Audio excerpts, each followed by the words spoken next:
मैं भारत को भारत की मान्यताओं के आधार पर फिर से खड़ा करना चाहता हूं और इसी कोशिश में लगा हूं। नमस्कार दोस्तों, मेरे नेटवर्क में आपका स्वागत है। मैं हूं बलबीर सिंह श्रीधर। 1965 के भारत पाकिस्तान युद्ध से पहले चाइना के साथ भी भारत का युद्ध हुआ था। 1962 में चाइना ने भी भारत पर युद्ध किया था और उसमें हमसे एक बहुत बड़ी भूल हुई। 1962 में चाइना के प्रधानमंत्री चाउ एन लाई भारत में आए थे और यहाँ पे उन्होंने एक भाईचारे की एक मिसाल दी थी कि चीनी हिंदी भाई भाई का उन्होंने एक षड्यंत्र रचा था और उस के इस षड्यंत्र को हमारे प्रधानमंत्री, भारत के प्रधानमंत्री, वो उसको समझ नहीं पाए थे और उधर चाइना की जो सेना थी वो भारत के ऊपर युद्ध करने की तैयारी कर रही थी और भारत के जो चाउ एन लाई जो वहाँ के प्रधानमंत्री थे वो यहाँ पर भाईचारा निभाने के लिए, चीनी हिंदी भाईचारा निभाने के लिए भारत में यहाँ हमारे प्रधानमंत्री से मीटिंग कर रहे थे, गुफ्तगू कर रहे थे। और उसके बाद में अचानक से चाइना ने भारत के ऊपर आक्रमण कर दिया। उस वक्त हमारी सेना बिल्कुल भी युद्ध करने के लिए तैयार नहीं थी, क्योंकि जैसे ही चाइना के नेता ने चीनी हिंदी भाईचारा का जो संदेश देकर छोड़कर यहाँ पे गए तो हमारे प्रधानमंत्री जी ने उसको समझने में बहुत बड़ी गलती कर दी और उन्होंने सोचा कि जो आर्मी पे जो खर्चा किया जाता है, जो बजट आर्मी के लिए जो खर्च किया जाता है, उसको करना बंद कर दिया कि आर्मी रखने की, आर्मी को ताकतवर बनाने की हमें कोई ज़रूरत नहीं, क्योंकि कोई हमारा दुश्मन है ही नहीं। क्योंकि चाइना से अभी हमारी कभी दुश्मनी हो ही नहीं सकती, क्योंकि चाइना ने के जो प्रधानमंत्री थे चाउ एन लाई, उन्होंने ऐसा झूठा आश्वासन दिया, जवाहरलाल नेहरू उस टाइम हमारे प्रधानमंत्री थे, तो कि कभी भी चाइना और भारत का युद्ध नहीं हो सकता, कि चीनी हिंदी भाई भाई हैं।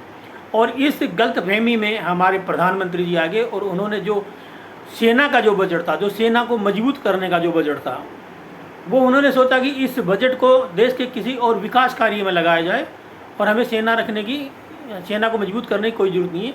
और इसलिए सेना कमज़ोर पड़ गई थी और सेना को हथियार मुहैया नहीं कराए गए थे। जो हथियार बनाने की जो फैक्ट्रियाँ थी हमारे देश में, वो धीरे धीरे सारी बंद करवा दी थी हमारे प्रधानमंत्री जी ने। और उसके बाद में सेना को समय पे तनख्वाह नहीं मिलती, उस तनख्वाह में भी कटौती कर दी, तो सेना एक प्रकार से बिल्कुल टूट चुकी थी सेना। तो सेना एक मानसिक रूप से मजबूत नहीं थी युद्ध लड़ने के लिए पाकिस्तान चाइना के साथ में। और अचानक से उधर चाइना ने भारत के ऊपर हमला बोल दिया और जैसे हमला बोला तो वहाँ से जब हमारे सैनिकों की जब डेड बॉडी आने लगी, उस युद्ध के अंदर 1962 के युद्ध में चाइना की सेना ने हमारी भारतीय सेना के 1383 सैनिकों को मौत के घाट उतार दिया था। और जैसे 1 बाई 1 करके जैसे लाशें, डेड बॉडी आने लगी, तब भारत के अंदर चहलकदमी होने लगी। जब इधर उधर लोग दौड़ने लगे और भारत ने फिर सोचा कि अभी तो चाइना को सबक सिखाना ही पड़ेगा और इसके ऊपर धावा बोलना पड़ेगा। मगर उससे पहले चाइना के प्रधानमंत्री ने उधर से एक सरकारी ऐलान कर दिया युद्ध विराम का, सीज फायर का उन्होंने ऐलान कर दिया, हम युद्ध विराम करते हैं। क्योंकि युद्ध भी उन्होंने किया था और युद्ध विराम भी उन्होंने किया, क्योंकि उसको पता था उसको जो चाहिए था 1962 में वो उसको मिल गया था। क्योंकि लद्दाख से लगती हुई भारत की एक सीमा है जिसको अक्साई चीन कहते हैं, उसके ऊपर चाइना की नज़र थी अंग्रेज़ों के टाइम से। एक बार अंग्रेज़ों और चाइना के बीच, ब्रिटिश सरकार और चाइना के बीच में एक समझौता हुआ था, वो एक डील हुई थी 1912 के आसपास, 1912 में। और उसके तहत अंग्रेज़ों ने यह तय भी कर लिया था कि जो अक्साई चीन जो है ये चाइना को हम दे देंगे। वो एक शर्त थी कि चाइना तिब्बत को एक स्वतंत्र राष्ट्र का दर्जा दे दे, उसको स्वतंत्र राष्ट्र का दर्जा घोषित कर दे चाइना, तो हम उस शर्त के ऊपर जो अक्साई चीन है वो हम चाइना को दे देंगे। मगर चाइना ने अंग्रेज़ों की शर्त नहीं मानी अंग्रेजों की जब ये शर्त नहीं मानी तो अंग्रेज जो थे, अंग्रेजी सरकार जो थी, हुकूमत, वो इस फैसले से मुकर गई। उसके बाद में अंग्रेज चले गए, देश आज़ाद हो गया 1947 में। उसके बाद में जो ये हिस्सा था लद्दाख से लगा हुआ अक्साई चीन, इसके ऊपर चाइना की नज़र लगातार लगी हुई थी, क्योंकि चाइना को वो हिस्सा चाहिए था। तो मौका देख करके चाइना ने 1962 में हिंदुस्तान के ऊपर आक्रमण बोल दिया, और आक्रमण बोल करके 72,000 वर्ग किलोमीटर की ज़मीन जो थी हमारी, वो चाइना ने अपने कब्जे में ले ली, उसके ऊपर अवैध कब्जा कर लिया। वो कब्जा आज तक चल रहा है। और ये जब जो हमारा आज जो चाइना से जो झगड़ा चल रहा है 1962 से अभी तक का, वो इसी बात का चल रहा है कि उन्होंने आज तक जो हमारी जो ज़मीन जबाई थी, जो लद्दाख के बॉर्डर से लगती है, 72,000 वर्ग किलोमीटर वर्ग मील, जो 72,000 वर्ग मील ज़मीन जो है जो जबाई थी, वो आज तक चाइना के अंडर में है। और उसी बात को लेकर चाइना और भारत की आर्मी प्रतिदिन एक दूसरे से टकराती रहती है और फायरिंग होती रहती है, एक दूसरे पर गोलियां चलती रहती हैं।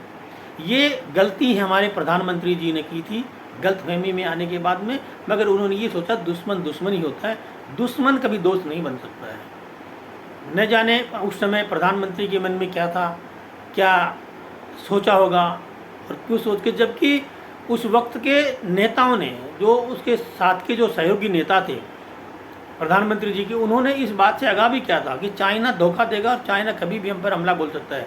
मगर उनकी एक भी बात नहीं मानी प्रधानमंत्री जी ने, और उनकी बात को दरकिनार करके, और उसने बस मैत्री हाथ में जो यही नारा लगाते घूमते रहे। हर अपने प्रोग्राम में, भाषण प्रदर्शन में हिंदी चीनी भाई भाई, हिंदी चीनी भाई भाई के नारे लगते रहे। और चाइना ने 72,000 वर्ग मील ज़मीन पर, हमारी ज़मीन पर लद्दाख के एरिया में कब्जा कर लिया, जिसको आज अक्साई चीन कहते हैं। ये वो हिस्सा है जिस पर भारत और चाइना का झगड़ा है लगातार। यूएन में उसकी रोज़ाना की उस पर सवाल उठाए जाते हैं, रोज़ाना की यूएन में ये मुद्दा उठाया जाता है, मगर वो आज तक हल नहीं हुआ है। और इसी के चलते हुए सबसे बड़ी दुख की बात है, कैलाश मानसरोवर जो आज हमारे इलाके में था, आज कैलाश मानसरोवर हिंदुस्तान का हिस्सा था, वो आज चाइना के अंदर है। इसी के चलते हुए, क्योंकि वो कैलाश मानसरोवर इसी इलाके में पड़ता है, लद्दाख के इस इलाके में, जिस इलाके पे चाइना ने जो कब्जा कर रखा है, जिसको अक्साई चीन बोलते हैं। तो ये गलतियाँ हमारे उस वक्त के प्रधानमंत्री पंडित जवाहरलाल नेहरू ने की थी। बहुत सारी गलतियाँ हैं पंडित जवाहरलाल नेहरू की, जिसकी वजह से हमारे देश का बहुत सारा हिस्सा, चाहे वो अक्साई चीन हो, चाहे पीओके हो, बहुत सारे ऐसे हिस्से हैं ज़मीन के हमारे, जो कुछ तो पाकिस्तान के कब्जे में है और कुछ चाइना के कब्जे में है। उन गलतियों को शायद सुधारने का काम अभी की जो मौजूदा सरकार है, मोदी जी की जो सरकार है, अमित शाह की जो सरकार है, वो उसी को सुधारने में लगी हुई है। और ये बार बार जो पार्लियामेंट में जो बिल आते हैं, ये उन्हीं गलतियों को ठीक करने के लिए बिल आते हैं। और उनका ये आज भी ये कांग्रेस थी, उसका पुरजोर विरोध करते रहते हैं। जब भी बिल आता है, कांग्रेस या विपक्ष के जितने भी लोग हैं, जिनको वोट की राजनीति चाहिए होती है, उनको देश से और दुनिया से कोई मतलब नहीं, देश से मतलब नहीं, देश की सेना से मतलब नहीं, देश की जनता से मतलब नहीं, देश के बॉर्डर से नहीं है, कोई मतलब नहीं है, वो लोग आज भी हर बिल का विरोध करते हैं पार्लियामेंट और विधानसभा के अंदर बैठ करके। और उसी चीज़ जो 70-75 साल से जो गलतियां कर रखी हैं कांग्रेस ने अपने समय में, उन सब गलतियों को सुधारने में आज की जो मौजूदा सरकार है, मोदी जी की सरकार, उसको बड़ी मशक्क़त करनी पड़ रही है। कानून लाते हैं, पहले कानून लाते हैं संसद के अंदर, उनको दोनों सदनों से, दोनों हाउस से पास करा करके फिर उसको कानून बनाते हैं। फिर उस चीज़ को जो गलतियाँ की तो उनको ठीक करने, तो उसमें वक्त लगेगा। तो 9 साल तक आज मोदी सरकार यही करती आई है, और शायद तीसरी बार भी अगर मोदी सरकार सत्ता में आती तो आगे जो बची हुई जो गलतियाँ हैं कांग्रेस सरकार की, नेहरू जी के ज़माने की, उनके साथ जो ज़माने की जो कांग्रेस है, 1947 से अभी तक जितने भी घोटाले किए, जितने भी खड्डे खोदे हैं कांग्रेस पार्टी ने अंग्रेज़ों से मिल करके, इन सब से मिल करके, वो उन सब को खड्डों को बूरने के लिए, उन खड्डों में मिट्टी डालने का काम आज भारतीय जनता पार्टी कर रही है, नरेंद्र मोदी जी कर रहे हैं, अमित शाह जी कर रहे हैं। और इसी चीज़ का पुरजोर विरोध करते हैं कि हमने जो खड्डे खोदे हैं उनको बूर करके, उनको खड्डों को मिट्टी डाल करके भर करके जो श्रेय जो मिल रहा है वो मोदी जी को मिल रहा है, अमित शाह जी को मिल रहा है, और ये चीज़ इनको हजम नहीं हो रही है। इसलिए बार बार ये पार्लियामेंट में हर बिल का विरोध करते हैं, मगर होने वाला कुछ भी नहीं है। चाहे कितना भी विरोध करें, कांग्रेस पार्टी करें या और विपक्षी दल कितना भी विरोध करें, लेकिन इस सरकार के राज में, इस सरकार के इस कार्यकाल में जो होना है वो होना है, क्योंकि सरकार पावरफुल है, कानून बना के काम करती है, दिमाग से चलते हैं, बोलते कम है करते ज़्यादा हैं, इसलिए कोई फ़र्क नहीं पड़ेगा। और मैं चाहता हूँ कि तीसरी बार भी एक बार ये सरकार आए, उसके बाद आए या ना आए, लेकिन तीसरी बार भी फुल बहुमत से बीजेपी, भारतीय जनता पार्टी और मोदी जी की सरकार आए, ताकि बचे हुए जितनी भी बीमारियां हैं इस देश की, जो कांग्रेस के समय में जो 1947 से अभी तक जितनी भी बीमारी, जितने भी रोग हैं, उन सबको ऐसे दवाई, ऐसे इंजेक्शन दे करके ठीक कर जाएं। उसके बाद में बेशक कोई भी आए, लेकिन देश एक अच्छी दिशा की तरह, प्रगति की तरह, विकास की तरह बढ़ेगा और देश सुदृढ़ और शक्तिशाली एक समृद्ध राष्ट्र बन जाएगा। आज के अंक में बस इतना ही, कल फिर मिलेंगे किसी और मुद्दे पर। जब तक मेरा वीडियो अच्छा लगा तो शेयर करिए, लाइक करिए, सब्सक्राइब करना ना भूलिए। जय हिंद, जय भारत।